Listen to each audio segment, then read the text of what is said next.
Soy de la iglesia de Guadalajara y junto con mi familia pues llevamos ahí varios años, ya casi 20 el año que viene, y doy gracias al Señor que desde hace muchos años conocí a Alfredo como el cuñado de mi pastor, y para mí siempre ha sido una buena influencia, tanto en la música como en la enseñanza de la palabra, y yo crecí escuchando sus enseñanzas.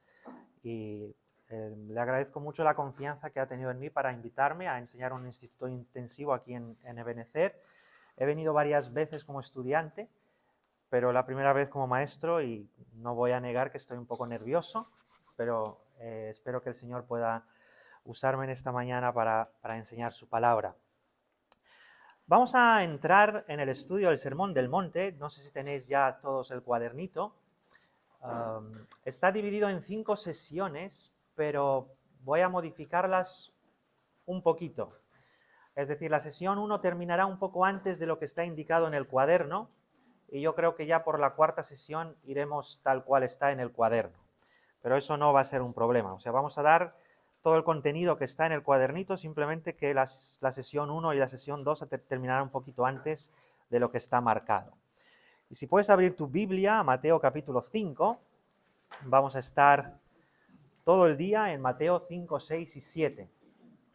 He visto que varios habéis hecho las tareas, supongo que todos habéis leído alguna vez este sermón, y si no, pues si es la primera vez, va a ser un sermón difícil. La razón de este estudio surge de hace varios años. Yo estaba teniendo algunas dudas en mi vida cristiana y me estaba preguntando si realmente el creyente puede ser feliz en este mundo. Y yo tenía unas ideas en mi mente de qué es la felicidad. Y yo creo que todos en algún momento hemos pensado en nuestra propia felicidad. Y a lo mejor tú también has llegado a decir esto: si consiguiera esto en mi vida, sería feliz. A lo mejor has dicho: si terminara esta carrera, pues sería feliz. Si tuviera una casa grande, ya habré cumplido mi objetivo en la vida y seré feliz. Si tuviera una pareja, una familia, un buen trabajo, un buen coche, sería feliz. Y me he dado cuenta que yo tenía en mi mente cosas que quería tener en mi vida que pensaba que me iban a hacer feliz. Y el problema es que cuando iba consiguiendo las cosas que yo pensaba que me hacían feliz, me daba cuenta que no era plenamente feliz, sino que siempre me faltaba algo, que quería algo más y algo más. Y entonces entré en una duda existencial, por así decirlo. ¿Cómo es posible que como creyente quiera ciertas cosas, que piense que me van a hacer feliz, pero que no cumplen ese objetivo de hacerme feliz? Entonces fui a las Escrituras y encontré el Sermón del Monte y me puse a estudiarlo a fondo, y luego pude compartirlo también en la escuela dominical en mi iglesia, y el Señor me ha hablado muchísimo a través de este sermón. Esa es la razón por la que en esta mañana estoy aquí hablando sobre el Sermón del Monte, porque el Señor ha trabajado mucho en mi vida y está trabajando mucho en mi vida a través de este sermón, y cuando Dios hace algo en tu vida, quieres compartirlo para que otros también puedan experimentar lo que el Señor ha hecho en tu vida. Ahora, no sé si lo hará de la misma manera que lo ha hecho conmigo, pero el Señor, sus caminos no son nuestros caminos, y seguro que Él tiene algo para decirte en esta mañana. Y no sé si has venido con la idea de un conocimiento teórico del Sermón del Monte.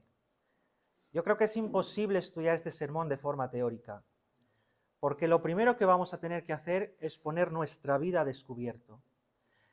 El Sermón del Monte es un examen a nuestra vida espiritual. Y no puedes entrar en ese sermón sin estar dispuesto a escuchar lo que el Señor quiere decirte. Y luego, una vez que escuches, tienes una responsabilidad. Hacer lo que el Señor te manda o ignorar lo que has escuchado. Entonces, como dice 2 Corintios 5:10, examinaos unos a otros. Entonces, en esta mañana y durante todo el día, en todas las enseñanzas que veamos, va a ser un examen a nuestra vida. La pregunta es, ¿vas a estar dispuesto a examinarte? ¿Estás preparado para hacer un examen de tu vida espiritual en este día? Pues vamos a pedir la bendición del Señor para que Él ponga en nosotros un espíritu de aceptar su palabra en este día y que su espíritu se mueva con libertad para que Él pueda hablar a nuestro corazón. Te damos gracias, Señor, porque en esta mañana nos permites abrir la Biblia y nos permites estudiar este precioso sermón. Y pido, Señor, que tú nos hables a nuestro corazón, que todo lo que hagamos sea para tu honra y gloria. En nombre de Jesús. Amén. Bien, pues el sermón empieza: viendo la multitud, subió al monte, y sentándose vinieron a él sus discípulos, y abriendo su boca les enseñaba, diciendo... ¿Qué tenía que decir el Señor en este sermón? Un sermón tan largo que dura 3 capítulos, que es seguramente el primer sermón que el Señor hace en su ministerio. Es como su carta de presentación a sus discípulos, a sus seguidores. Y vemos que empieza hablando de bienaventurados. Bienaventurados, bienaventurados, bienaventurados. O sea, nos está diciendo que hay una felicidad. ¿Os acordáis lo que estaba diciendo al principio? Que buscamos ser felices en esta vida. Pero ser felices en esta vida no lo vamos a conseguir con cosas de este mundo. Porque por mucho que tú te llenes de cosas de este mundo, siempre te va a faltar algo. Porque tenemos en nuestro interior una necesidad espiritual que solo puede ser completada o rellenada con cosas espirituales, no con cosas de este mundo. Por eso el Señor aquí nos habla de la verdadera felicidad. Y como creyentes, la verdadera felicidad es Cristo. Porque cuando encontramos a Cristo ya hemos encontrado lo mejor. Y no hay nada que puedas completar a Cristo. Así que este sermón va primeramente dirigido a los creyentes, para hacerles ver que la verdadera felicidad ya la tienen en Cristo. Así que, en primer lugar, vamos a poner esta frase resumen del Sermón del Monte. La verdadera felicidad solo se consigue cuando conocemos a Cristo y cuando conocemos su enseñanza y encima la practicamos, la aplicamos a nuestra vida. Vivimos esa enseñanza.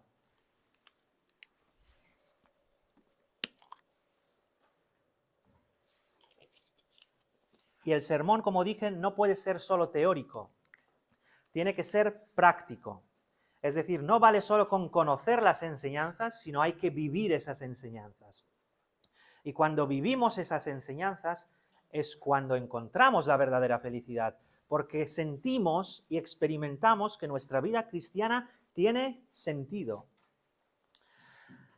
Ahora, una buena pregunta. ¿El Sermón del Monte es para mí? Pues si eres creyente, el Sermón del Monte es para ti. Porque fíjate, el Señor dice aquí que vinieron a él sus discípulos. Él predicó este sermón a sus discípulos. Por tanto, el Sermón del Monte es para sus discípulos. También las enseñanzas que aparecen están repetidas o reforzadas en las epístolas de Pablo y en las epístolas del Nuevo Testamento, que son cartas dirigidas a la Iglesia. Por tanto, el Sermón del Monte es para los creyentes. No podemos pretender que alguien que no conoce a Cristo viva las enseñanzas del Sermón del Monte. De hecho, vamos a ver que incluso a nosotros nos cuesta entender este sermón. Imagínate a alguien que no conoce a Cristo.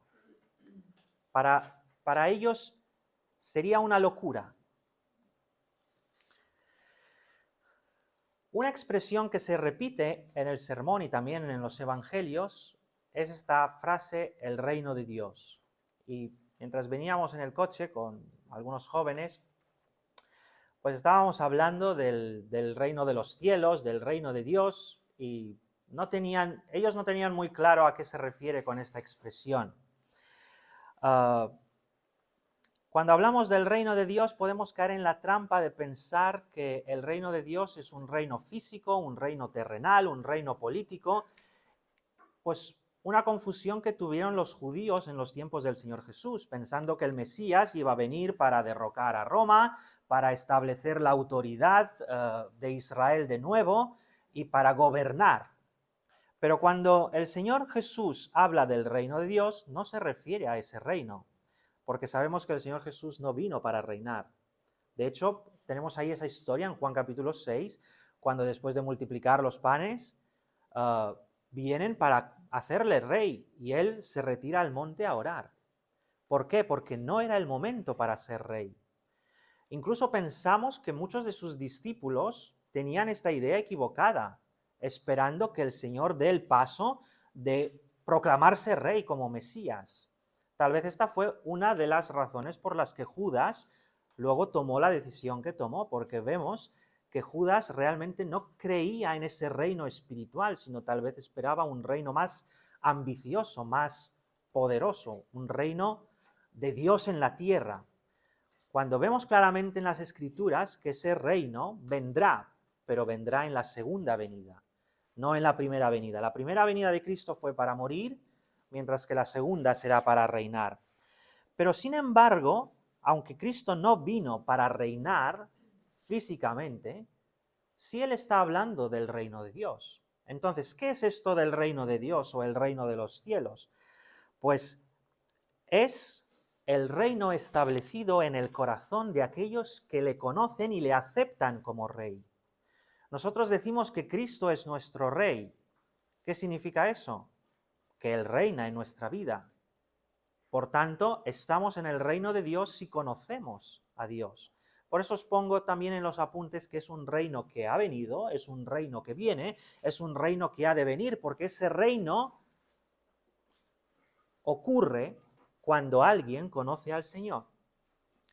Y ese reino de Dios físico, como digo, tendrá lugar en la tierra, pues, en ese reinado de 1000 años que tenemos en las Escrituras, pero en un tiempo futuro. Así que cuando hablemos del reino de los cielos, cuando hablemos del reino de Dios, que sepáis que estamos hablando de ese reino que Dios ha establecido en los creyentes. Cuando Cristo viene a morar en tu vida, Él se convierte en el rey de tu vida. ¿Por qué usamos esta expresión para hablar de la conversión? Conoces a Jesús como tu Salvador y Señor.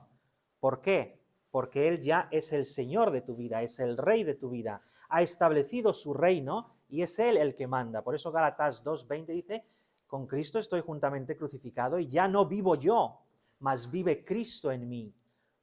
Él es el Rey de mi vida ahora. Entonces, quedaos con esta idea del reino de Dios, que enseguida hablaremos de ella un poco más. ¿Por qué debemos estudiar este sermón? Yo os confieso que para mí estudiar este sermón ha sido bofetada tras bofetada, porque es un sermón muy duro, un sermón que descubre tu vida y mete el dedo en las heridas y te hace ver, aquí no estás bien, aquí no estás bien, aquí tienes que mejorar, aquí vas fatal. ¿Y cuál es nuestra actitud cuando vamos a encontrar eso? Os aviso que para mí hay ciertos temas que va a ser difícil hablar de ellas en esta mañana. Digo en esta mañana porque serán en las 3 primeras sesiones. Luego en la tarde también es difícil, pero tal vez no tan difícil como las siguientes sesiones. Pero me voy a limitar a enseñar lo que el Señor dice en su palabra. Entonces, en primer lugar, el Señor quiere que vivamos y que estudiemos este sermón porque Él murió para que nosotros pudiéramos vivir este sermón. En Tito 2:14 dice que Él murió para purificar para sí un pueblo propio celoso de buenas obras. El Sermón del Monte nos va a hablar de cómo debemos vivir en este mundo. Nos va a hablar de la forma de vivir del creyente. Y el Señor murió para que nosotros pudiéramos vivir de esta manera. Dice también Efesios 2:10, que fuimos creados en Cristo Jesús, ¿para qué? Para buenas obras, para poder llevar a cabo estas buenas obras. Ahora, es muy importante, esta frase la voy a repetir varias veces. No vivimos de esta manera para ser cristianos, sino porque somos cristianos vivimos de esta manera. Voy a repetir la frase por si te has hecho un lío. No vamos a seguir este sermón para conseguir ser cristianos, porque entonces diríamos que haciendo buenas obras ganas tu salvación, sino todo lo contrario. Como ya eres salvo, como crees en Dios, como eres creyente, vives de una manera diferente, porque ha habido un cambio en tu vida. No vamos a cambiar nuestro exterior para conseguir un cambio en el interior, sino porque ha habido un cambio en el interior, habrá un cambio en el exterior. Y esto es algo que cuesta entender. Incluso a la gente en nuestras iglesias cuesta entender. Imagínate que mañana, que es domingo, viene a tu iglesia una persona drogadicta. ¿Sabes que mucha gente lo primero que quiere hacer con esa persona es que deje de drogarse? Cambiar el exterior. Pero esa persona no necesita dejar de drogarse. Esa persona necesita a Cristo en primer lugar. Y cuando Cristo cambia su vida, ese cambio interior va a dar cambio en el exterior. Y esa persona dejará de drogarse porque Cristo ha cambiado su interior. Pero a veces estamos empeñados en cambiar el exterior sin que haya un cambio en el interior. Y el Señor Jesús ilustra esto hablando de ese vaso, que intentamos limpiar el vaso por fuera, pero por dentro sigue sucio. Entonces, este sermón del monte va directo a nuestro interior. Y una vez que trabaja el interior, habla del exterior. Porque el cambio en el exterior viene motivado por el cambio en el interior. En segundo lugar, este sermón también nos muestra que es necesario este cambio interior. Me muestra la necesidad del nuevo nacimiento. Y también nos va a mostrar que es imposible que vivamos este sermón por nuestras propias fuerzas. Por eso es importante la acción del Espíritu Santo. Sin la ayuda del Señor no podemos vivir este sermón. Y vamos a ver que ese es el primer paso. En cuanto empecemos las bienaventuranzas, lo primero que vamos a ver es que somos pobres en espíritu. Es decir, que no podemos hacerlo nosotros. Necesitamos primero el cambio interior y luego la acción del Espíritu Santo. Y luego las bendiciones que promete, porque todas las bienaventuranzas tienen una promesa. Es una promesa para felicidad, para gozo, dichoso, bienaventurado. Pero no deberíamos vivir la vida cristiana solo por las bendiciones. Es cierto que Dios promete bendiciones, pero es que la vida cristiana es tan preciosa que deberíamos vivirla simplemente por lo que es, sin esperar las bendiciones, aunque el Señor las prometa.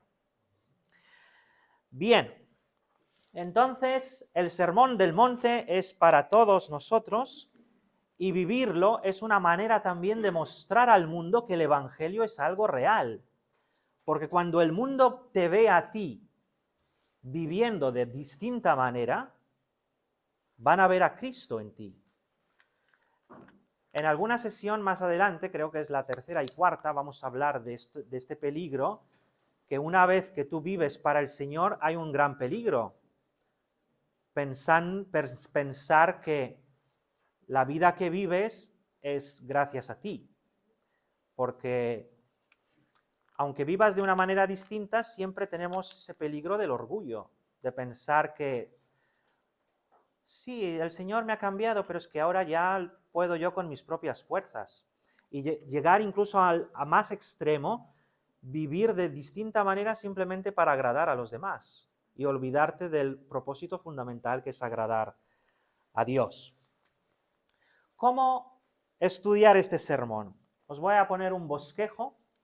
Capítulo 5 del 1 al 16 nos habla de una parte general y ahí tenemos pues las bienaventuranzas hasta el capítulo 12, que podríamos hablar la descripción de la vida cristiana, y luego pues la relación del creyente con el mundo. Y luego la parte específica, que es a partir del versículo 17 del capítulo 5 hasta el final, y ahí pues aparecen varias cosas. El cristiano frente a la ley y a sus exigencias, el cristiano frente a algunos mandamientos que el Señor refuerza, son mandamientos que están presentados también en el libro de Éxodo: homicidio, adulterio, divorcio, luego la forma de hablar del cristiano, luego la venganza, la autodefensa, la actitud entre los prójimos, con los prójimos, luego el cristiano viviendo la vida justa o viviendo en la presencia de Dios, que ese va a ser el capítulo 6, y luego el capítulo 7, que el cristiano no solo vive en esta vida, sino tiene una idea de la vida futura y por tanto tiene una visión del juicio de Dios al que tendrá que enfrentarse en algún momento, porque todos pasaremos por el tribunal de Cristo. Entonces, esto es más o menos el resumen de lo que vamos a ver en el día de hoy. Y ya un último resumen de lo que sería el Sermón del Monte, y empezamos con las bienaventuranzas. Pues el Sermón del Monte es una descripción de una forma de ser, es decir, forma de vida, un estilo de vida. No es un código de ética o de moral, no son unos principios éticos para vivir tú, si los quieres porque son buenos. No, es una forma de vida. No es una serie de normas que debemos observar, sino es una descripción de lo que los cristianos debemos ser. Así que empezamos con las bienaventuranzas, y lo primero, definir qué es bienaventurado o bienaventuranza, es ser feliz en el verdadero sentido del gozo interior. Y esa bienaventuranza, esa felicidad, como os dije en la introducción, no se consigue con cosas de este mundo. Y podemos pensar en personas que tienen mucho dinero, porque esta idea está todavía muy latente hoy en día, que el dinero trae la felicidad. Pero esas personas tan ricas que tienen de todo, incluso cuando piensan que pueden conseguir más, consiguen más. ¿Qué pasa cuando viene la enfermedad? ¿Pueden comprar la salud con dinero? Vemos que la felicidad no es cosas materiales, sino es algo interior, es un gozo interior, ese gozo que te llena por completo. Y ese gozo, el creyente lo ha conseguido cuando conoce a Cristo. El gozo de la salvación, ese gozo que llena por completo. Y si tú has conocido a Cristo, ya has conocido lo mejor. No busques la felicidad en otras cosas, porque ya la tienes. Es como ese hombre que encuentra un tesoro y lo vuelve a enterrar. ¿Y qué hace? Vende todo lo que tiene para comprar ese terreno y disfrutar de su tesoro. ¿Por qué? Porque cuando conoces a Cristo, todo lo demás no tiene valor, porque quieres disfrutar de ese tesoro. Por eso vende todo lo que tiene. Lo demás ya da igual. No podré igualar en este mundo lo que ya tengo. Y luego, si no ha quedado claro, también hablas sobre esa perla. Esa perla que vende todo lo que tiene para comprar esa perla preciosa. De nuevo nos está hablando de que cuando consigues a Cristo has conseguido la felicidad. Ahora sí, entramos en la primera bienaventuranza, Mateo 5:3, bienaventurados los pobres en espíritu, porque de ellos es el reino de los cielos. Entonces, el Sermón del Monte es un mensaje que ofrece bendición y felicidad basado en una nueva forma de vida. El Sermón del Monte es una nueva forma de vida. Ahora, si tú le dices a alguien en este mundo que puede ser feliz siendo pobre en espíritu, llorando, siendo manso, teniendo hambre y sed de justicia, siendo misericordioso, siendo un limpio de corazón, siendo pacificador, siendo perseguido, vituperado y ultrajado. ¿Qué pensaría alguien del mundo cuando tú le dices que esa es la felicidad? Por eso hemos dicho que el Sermón del Monte no es para alguien que no conoce al Señor, es para los cristianos. Ahora, ¿por qué comenzar con la pobreza en espíritu? De esto también hablamos ayer en el coche, porque hablar de pobreza en espíritu es que es un poco difícil entender, ¿no?, lo que es. Pero es algo necesario y fundamental. Es la característica más fundamental del creyente. Cuando hablamos de pobreza en espíritu, vamos a hablar de la humildad. Y es imposible ser creyente, ser salvo, sin ser humilde. Si tú no te sientes necesitado de un Salvador, no puedes buscar un Salvador. Así que alguien que no ha tenido esa necesidad espiritual, esa pobreza de espíritu, de llegar a ser un mendigo espiritual, de sentirse estoy perdido, condenado eternamente, necesito un Salvador. Alguien que no ha experimentado esa necesidad no puede ser salvo. Porque alguien que es salvo tiene que ser humilde. Porque alguien que no es humilde no va a ver su necesidad de salvación. Va a pensar, pues yo de alguna forma podré conseguir mi salvación. Pero reconocer que tienes necesidad, eso es humildad. Además, es la actitud correcta hacia el pecado. Reconocer que tienes un problema. Reconocer que eres pecador. Y cuando tú te reconoces pecador es cuando buscas un Salvador. Y repito, si no eres humilde es imposible que busques un Salvador. Porque esa humildad conlleva tener necesidad, de darte cuenta que por tus propias fuerzas, por tus propios medios, con tus propios recursos, no lo puedes conseguir. Y si no te das cuenta de eso, es imposible ser salvo. Así que el fundamento es la humildad.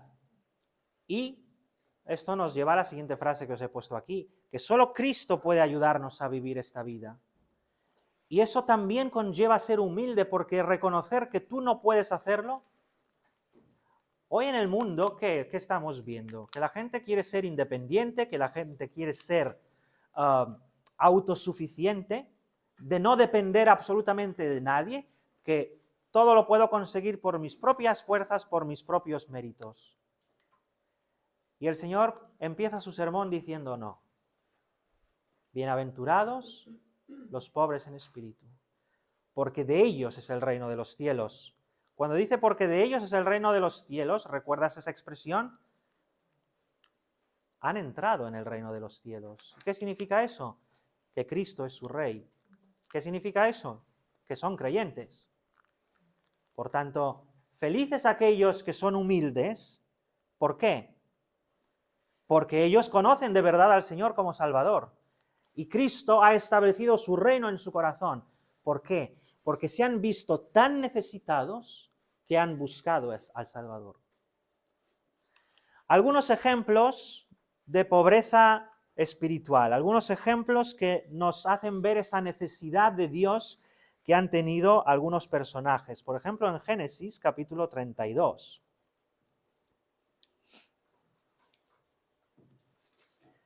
Génesis 32, 29. Tenemos la historia de Jacob.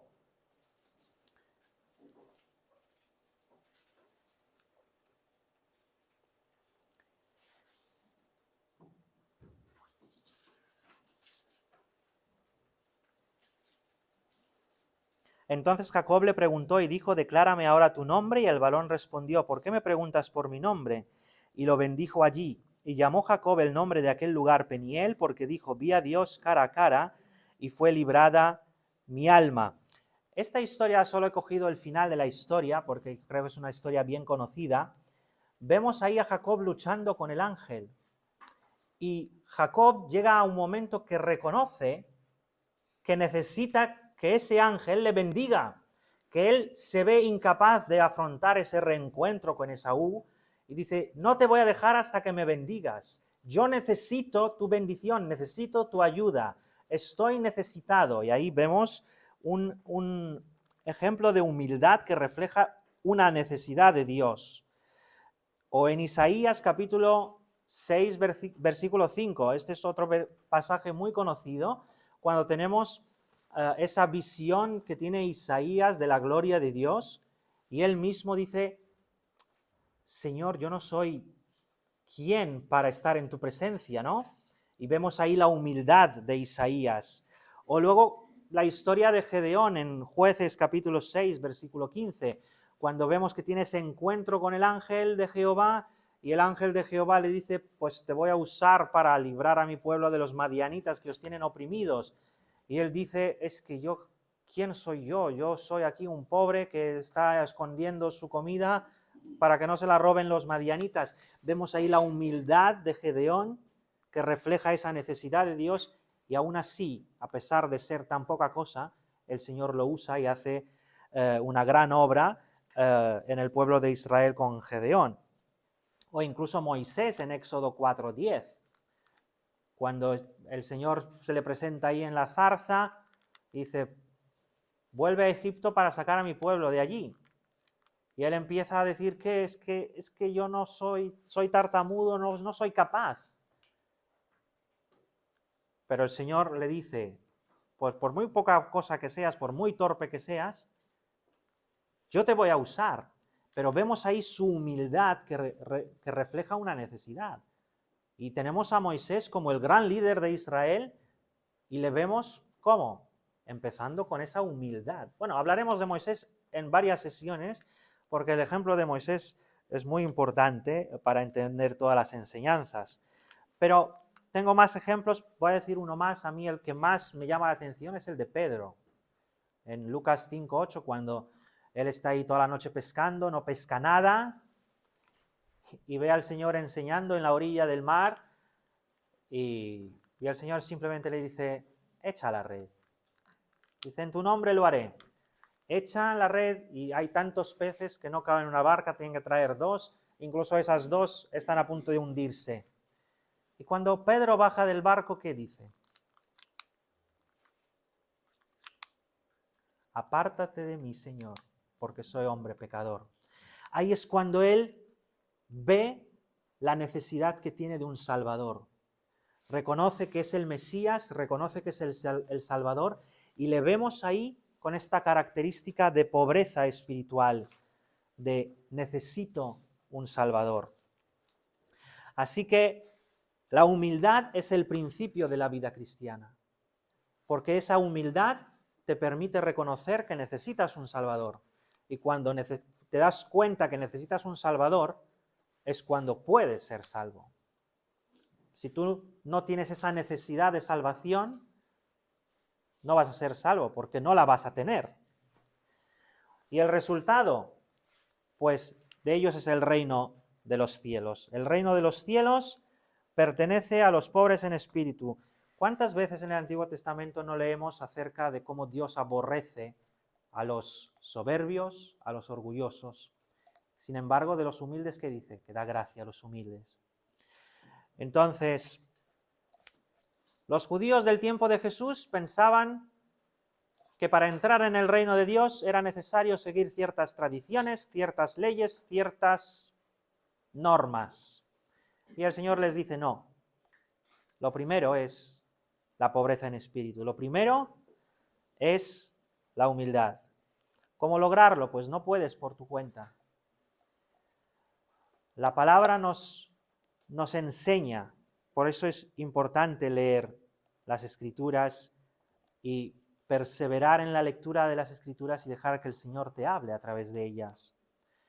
No alimentando la carne, porque la carne pues es naturaleza pecaminosa y el orgullo siempre está allí, incluso en el más mínimo detalle, para subirte y decir, uy, a lo mejor no soy tan necesitado, a lo mejor hay algo que es mérito mío.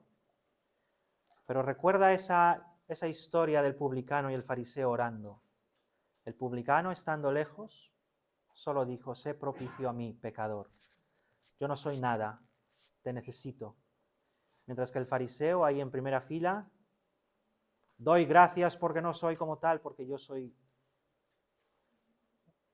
orgullo, humildad. Así que primera bienaventuranza, pobreza en espíritu, que nos habla de la humildad.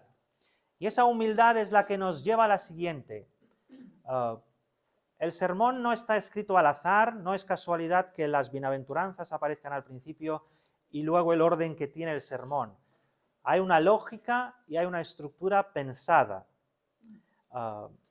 Así que empezamos con esta, pero esta es la que nos permite entender la siguiente. Bienaventurados los que lloran, porque ellos recibirán consolación. Esto no sé si lo entendemos nosotros. Imagínate a alguien que no es creyente. Vivimos toda nuestra vida intentando evitar sufrir, evitando tener dolor, evitando llorar. Y ahora viene el Señor y nos dice que bienaventurados los que lloran.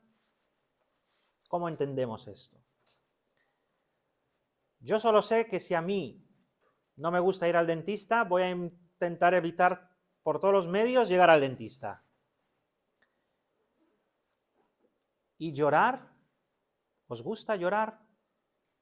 ¿Os gusta sentiros tan mal que tengáis que llorar? Pues lo primero tenemos que pensar a qué tipo de lloro se refiere aquí el Señor. Porque hay muchos tipos de lloro en las Escrituras, hay mucho tipo de lloro incluso en nuestra propia vida, pero eso no quiere decir que cualquier lloro trae esta bienaventuranza que dice aquí. Porque entonces tú cuando vas al médico te dirá, pues llora 3 veces al día y te irá mejor. Pero sabemos que llorar no soluciona los problemas, ¿verdad? ¿Cuántas veces no enfrentamos alguna dificultad? ¿Y cuántas veces no lloramos? Incluso los hombres, ¿no? ¿Y resuelves algo? ¿Solucionas de alguna forma tus problemas llorando? Yo creo que no, ¿no? Pues en primer lugar tenemos en Génesis 23:2, no voy a buscarlo, si quieres apuntar voy a decir el versículo. Tenemos que Abraham llora la muerte de Sara. Llorar por la muerte, yo creo que todos lo hemos hecho alguna vez, ¿no? La muerte de alguien. Luego en el Salmo 42, versículos 2 y 3, nos habla de ese salmista que está llorando por la soledad. Y yo creo que todos en algún momento nos hemos sentido solos y hemos llorado tal vez por estar solos. En 2 de Timoteo 1, 3 y 4, Timoteo está ahí llorando por el desánimo y la derrota espiritual. En Jeremías capítulo 9 tenemos a Jeremías predicando con lágrimas. Esto parece que estamos afinando un poco, ¿no? Hay lloros que nos parecen mejor, otros lloros que nos parecen peores, pero yo creo que todos estos lloros que hemos dicho hasta ahora son aceptables, ¿no? No parece un lloro que no sea aceptable. O en Hechos capítulo 20, 31, está ahí Pablo despidiéndose y amonestando a los hermanos, y dice que estaba amonestándoles con lágrimas. En Lucas capítulo 7 tenemos lágrimas de gratitud después de un milagro del Señor Jesús. Incluso el mismo Señor Jesús en Juan 11:35 dice que está delante de la tumba de Lázaro y Jesús mismo lloró. O Juan 20:11, María Magdalena está ahí viendo la tumba vacía y está llorando porque no saben dónde está el cuerpo del Señor. Pues todos estos lloros de las Escrituras parecen lloros aceptables. Sin embargo, también hay lloros no aceptables o lloros impropios. Por ejemplo, en segundo libro de Samuel, capítulo 13, nos cuentan la historia de Amnón, uno de los hijos de David, que está obsesionado o enamorado de forma obsesiva de su hermana, Tamar. Y dice que llegó a tal la obsesión que estaba llorando porque no podía tener a su hermana. Eso claramente es un lloro no aceptable. Claramente no vamos a hablar de este tipo de lloro cuando hablemos de esta bienaventuranza. Luego el rey Acab, uno de los reyes más malos, si no el peor del reino del norte. Él deseaba la viña de Nabot y dice que su esposa le pilló llorando porque no podía conseguir esa viña, ese lloro por la codicia. No vamos a referirnos a ese tipo de lloro. Ahora, no sé si tú has llorado alguna vez y si es comparable con alguna de las situaciones que hemos visto. Tampoco es un sentimiento de culpa. A veces lloramos porque nos sentimos culpables. Pero sabes que ese lloro por culpabilidad no es un arrepentimiento real, es más bien un remordimiento. Lloras por las consecuencias que han pasado, pero realmente no lloras porque sabes que lo has hecho mal. Lloras porque sabes que tienes culpa y sabes que las consecuencias no han sido buenas. Pero el lloro al que se refiere aquí el Señor Jesús es lo que dice Pablo en 2 Corintios 7:10, esa tristeza que produce arrepentimiento. Y ese arrepentimiento solo puede producirse cuando tú eres humilde, cuando reconoces tu necesidad de Dios. Es cuando te arrepientes y puedes ser capaz de llorar porque te das cuenta que tú no puedes salvarte a ti mismo. Y ese lloro es lo que trae el arrepentimiento. Es llorar por el pecado. Llorar por mi propio pecado, por ver las consecuencias del pecado en mí, por ver que yo no puedo librarme de ese pecado, sino que necesito al Señor. Pero no es el llanto el que trae la felicidad, sino es la respuesta de Dios al llanto. Porque cuando lloramos por el pecado, cuando lloramos de esta forma que produce el arrepentimiento, es cuando Dios responde y trae lo que llamamos consuelo. Así que no es el lloro lo de ser feliz, sino la respuesta de Dios es la que trae la felicidad, que es cuando Dios te ve necesitado, cuando Dios te ve sensible, esta es una palabra importante, sensible al pecado, que ve que tienes esa necesidad, que es cuando Él trae el consuelo. Nos habla de que Dios consuela, nos habla también de que el Señor Jesús consuela. El Espíritu Santo es el consolador, también la palabra de Dios consuela. Y es así como Dios responde al llanto, ese llanto que trae dolor por el pecado, no un llanto no aceptable, sino un llanto por el pecado. Y ahora termino con dos preguntas de reflexión. Recuerda que estamos en un autoexamen, estamos examinando nuestra vida. ¿Eres sensible al pecado? Cuando sabes que hay pecado en tu vida, ¿lloras porque has caído otra vez en el pecado? El Señor nos ha salvado, pero no somos perfectos. Vamos a tener que pelear con el pecado hasta el día de nuestra muerte. La pregunta es, ¿cómo reaccionas ante ese pecado? ¿Cómo reaccionas en tu lucha contra el pecado? ¿Eres sensible? O bueno, total, un pecado más, uno menos. Incluso voy más allá. ¿Lloras por el pecado? Ese lloro que trae la respuesta de Dios, que es el consuelo. Incluso voy a ir un poco más allá. Ya no llorar solo por tu pecado. ¿Lloras por el pecado de otros? ¿Te hace daño ver a otros caer en el pecado? ¿O dices, ¡guau, qué bien! Así aprenderá, le irá mejor en la vida. ¿O tienes esa actitud de llorar por el pecado, de ver las consecuencias que el pecado produce, no solo en ti, sino también en los demás? Eso es un rasgo bien distintivo en el creyente. Continuamos con la tercera. Bienaventurados los mansos, porque ellos recibirán la tierra por heredad.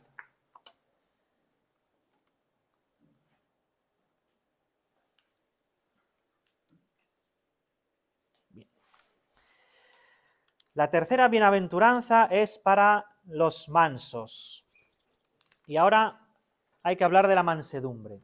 En las tareas, las últimas 5 preguntas, no sé cuántos las habéis hecho, a cuántos os ha costado mucho o cuánto lo habéis conseguido muy rápido. Yo sé que algunas eran imposibles de contestar sin escuchar la clase, lo sé. Y esta es una de ellas. Lo siento, es que hay un insecto aquí y ya está. ¿Qué es la mansedumbre? La mansedumbre nos la quieren vender como una debilidad, que significa que alguien manso pues calla ante la injusticia, se resigna, es alguien suave, alguien blandito. Pero la Biblia no habla de la mansedumbre como algo negativo, sino habla de la mansedumbre como algo positivo. Entonces el origen de esta palabra viene de amansar un animal salvaje, por ejemplo un caballo.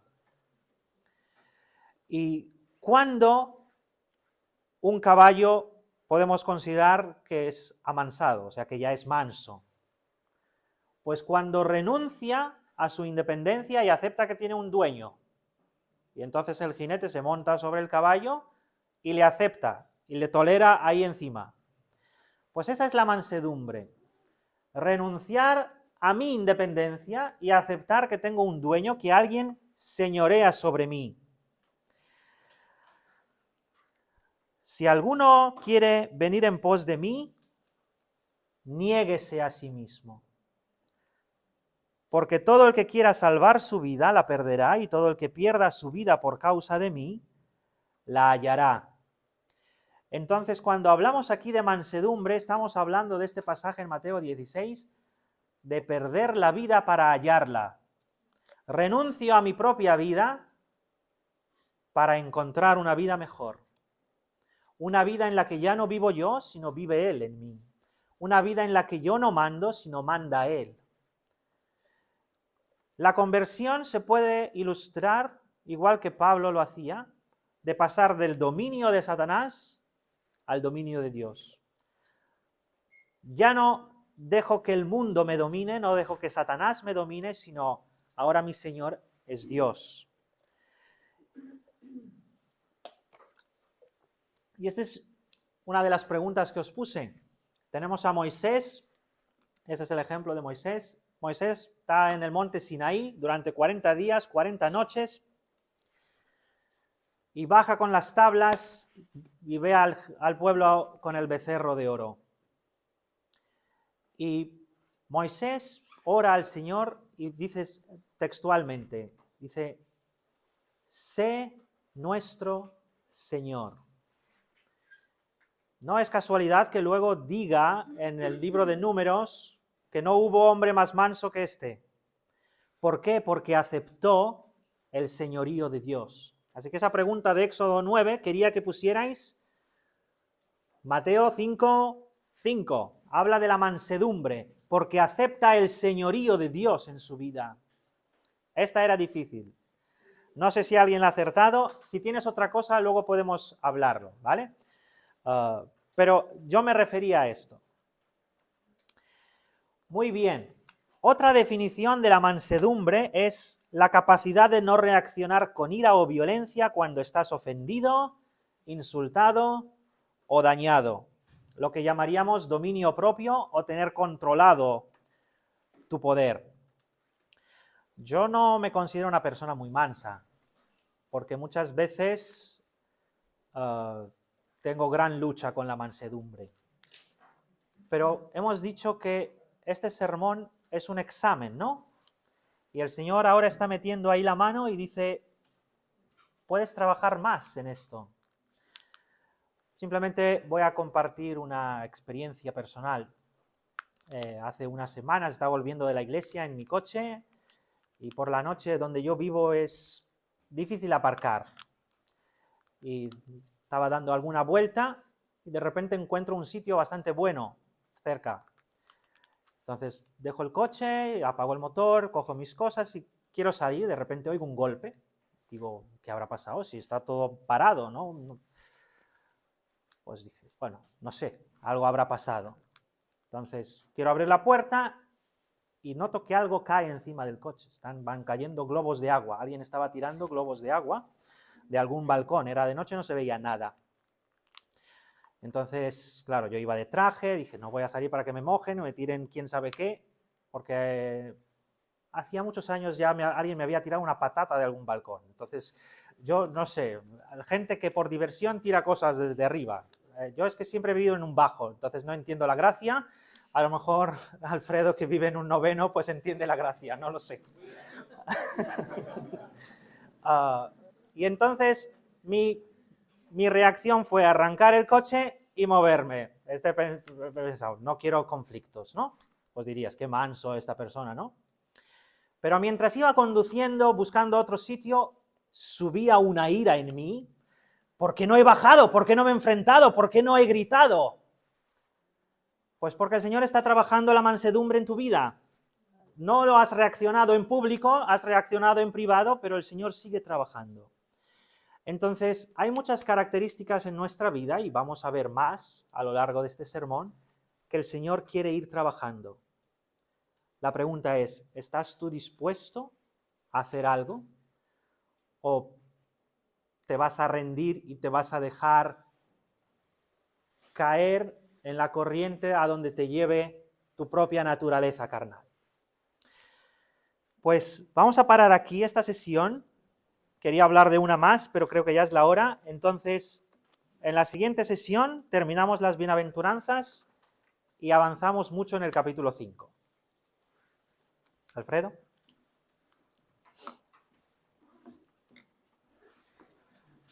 Muy bien, muchas gracias. Déjenme daros